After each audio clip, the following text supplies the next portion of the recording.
नरेंद्र मोदी की जो आज बैठक हुई उसमें गृह मंत्री अमित शाह भी शामिल थे, राजनाथ सिंह रक्षा मंत्री भी और इसी के साथ नागरिक उड्डयन मंत्री भी शामिल थे।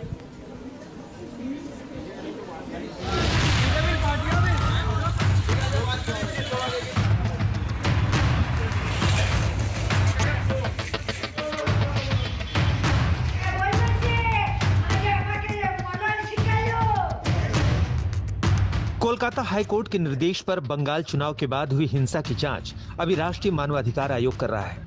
इसी बीच फैक्ट फाइंडिंग समिति ने गृह मंत्रालय को अपनी रिपोर्ट सौंपी है। 5 सदस्यीय समिति ने अपनी रिपोर्ट में सबसे बड़ी बात ये बताई है कि हिंसा सुनियोजित थी, राजनीति से प्रेरित थी।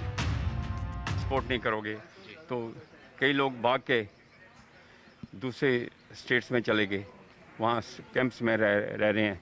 वो इतने डरे हुए हैं कि वो वापस नहीं आना चाहते। मतवा कम्युनिटी जो है, जो शेड्यूल कास्ट कम्युनिटी है, क्योंकि वो उन्होंने शायद दूसरी पॉलिटिकल पार्टी को सपोर्ट किया होगा, उनके साथ इतना अत्याचार किया गया, उनको पीटा गया, मारा गया, उनके जो मंदिर हैं वो तोड़ दिए गए। तो इससे ज़्यादा अत्याचार क्या हो सकता है? यहाँ आपको ये समझना है कि सिविल सोसाइटी की 5 सदस्यीय कमेटी बंगाल गई थी। कमेटी में पूर्व आलाधिकारी से लेकर पूर्व न्यायाधीश शामिल थे। फैक्ट फाइंडिंग समिति की बड़ी बातें आपको बताते हैं। नंबर 1, चुनाव बाद 16 जिलों में बड़े पैमाने पर हिंसा हुई। नंबर 2, महिलाओं और लड़कियों के साथ बलात्कार हुआ। नंबर 3, हिंसा की घटना सुनियोजित और राजनीति से प्रेरित। नंबर 4, मतवा समाज को चिन्हित करके हमला किया गया।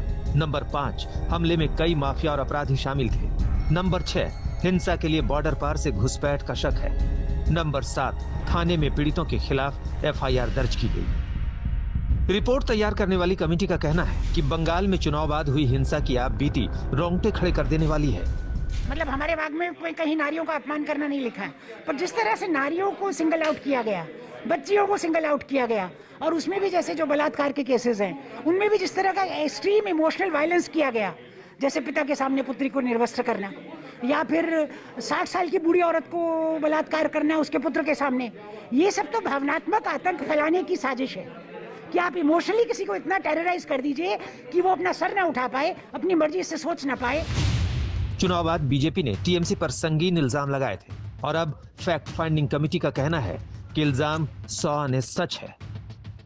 टारगेट करे हैं जो एक पर्टिकुलर पॉलिटिकल पार्टी को जो सपोर्ट करे हैं, और उनका जो वोटर्स है, उनका बूथ एजेंट्स है, उनका ऑफिस बेरर्स है फील्ड लेवल का, उनके ऊपर अटैक्स हुआ है।